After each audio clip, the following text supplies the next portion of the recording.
বন্ধুরা আমার একটা ভাত দেখুন।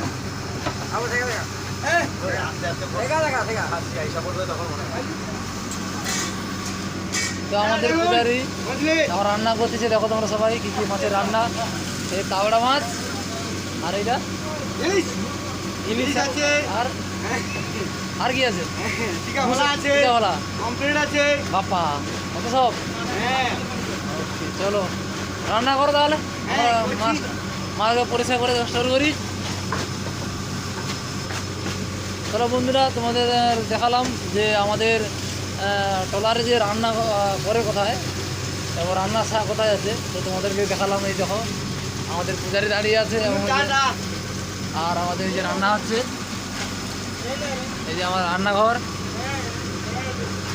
চলো বন্ধুরা, যদি আমার ভিডিওগুলো যদি ভালো লাগে বন্ধুরা, তো লাইক শেয়ার কমেন্ট করবে অবশ্যই, ভাইটাকে সাপোর্ট করবে।